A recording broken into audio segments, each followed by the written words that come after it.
Well, all right. The New England Patriots continued their hot streak now as they win another game. They blow out the Titans in a dominating fashion. Titans had some injuries, but still, a win is a win, especially against a very good team.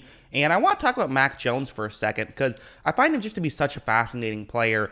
We've really yet to see a rookie quarterback play with such poise and be such a smart player than Mac Jones in quite some time. I can't remember the last guy who just came into the league and wasn't making rookie mistakes. He really isn't, and I think it's really fantastic to watch. So I want to get into the film study and kind of talk about what he's doing so well. So let's just jump into it. So let's start things off with this play. This was a very fun play. This would be the first touchdown of the day, not the last. What's going to happen is it's going to be man coverage.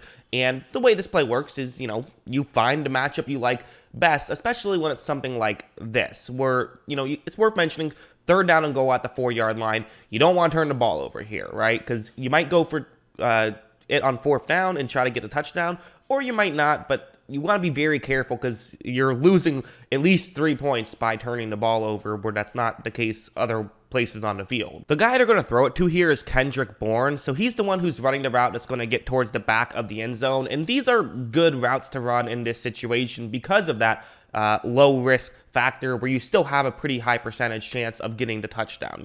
That's what you want to do, right?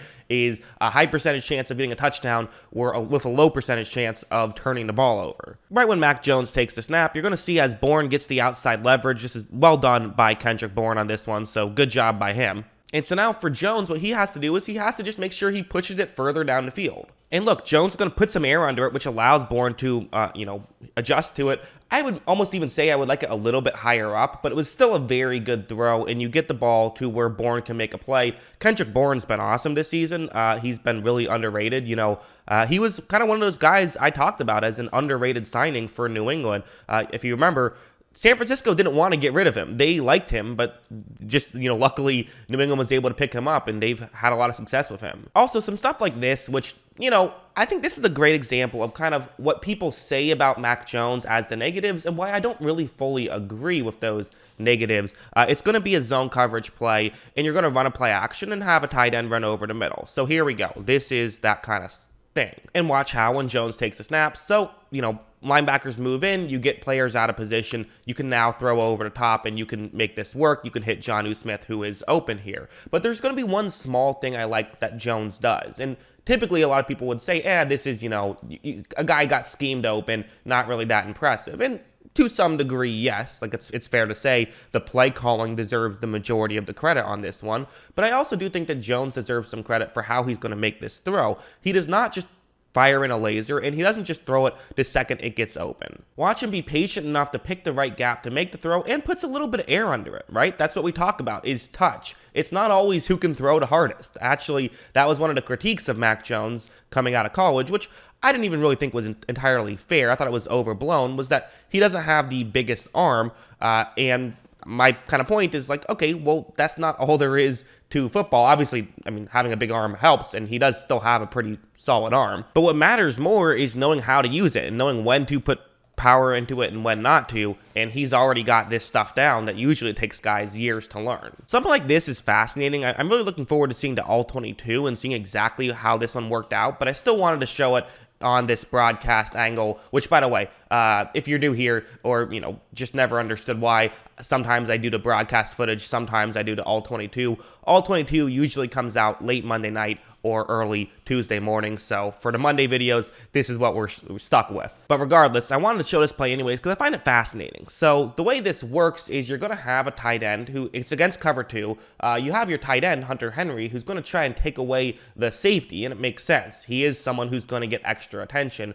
You then have another receiver who is not lined up to the offense's left, who's going to eventually get there, and hopefully he can get open. And so Jones is going to take the snap. He does run a play action and is eventually going to throw this one down the field, and I'm going to pause it right here because you could look at this play.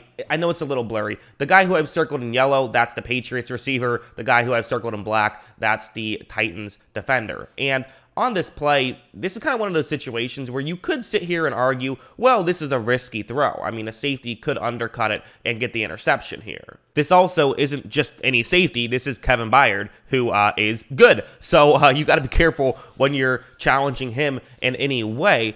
But the flip side is, well, how often does Mac Jones make this throw and have it backfire? Not that often. So part of it might also be he knows where his arm is. And kind of like I said about people, I think paying too much attention to him not having as big of an arm as Trevor Lawrence, he still has a very big arm. And as you see, very good throw.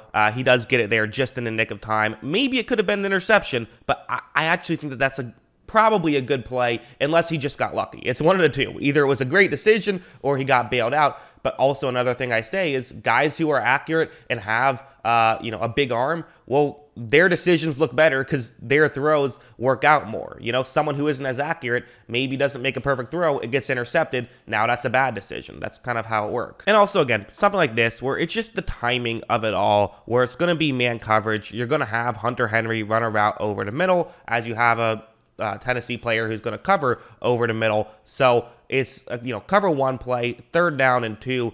It's interesting because this route would work really well, right? But the issue is that there's a Tennessee player, a linebacker, who's going to be right in front of where Henry wants to run, so it can't be open right away. Look, Jones is going to take the snap right here, and at this point, now Jones can make the throw. So you have to wait that little bit, and I know this seems obvious, but, listen, I still see Baker Mayfield screw this up.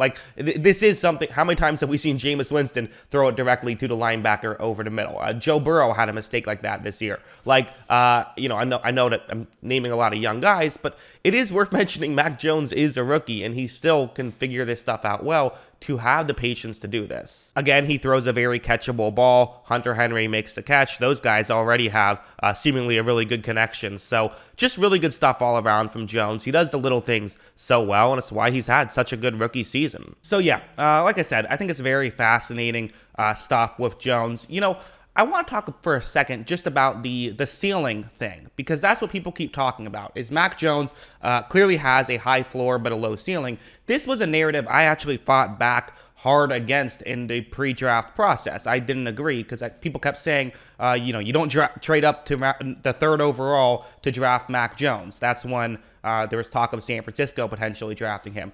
It wouldn't have been a horrible decision had you done that, so that's part of it. But B, the flip side is, well, with his ceiling, if you're a high IQ player who gets rid of the ball quickly and is consistently accurate, that's a pretty high ceiling. You can be an elite quarterback with that kind of ceiling. That's how Drew Brees was an elite quarterback. So it's a very fascinating situation, but I think where the intrigue comes in is when Jones is already doing all this little stuff well, there is less room for improvement with Jones. I think some people kind of view this all in a similar way, where you see someone like Zach Wilson or Justin Fields, and then you see Mac Jones, and you think, okay, well, if Mac Jones is already miles ahead of those guys, imagine how much even further he'll be ahead in 3 years. Well, that's not necessarily how it works out. A good example is Baker Mayfield, who did a lot of, he wasn't quite Mac Jones level, but he did a lot of the little stuff well immediately. And then someone like Josh Allen, as on the flip side, Allen was not doing that little stuff. But once he figured out how to do the little stuff, he turned into an awesome quarterback. Whereas Baker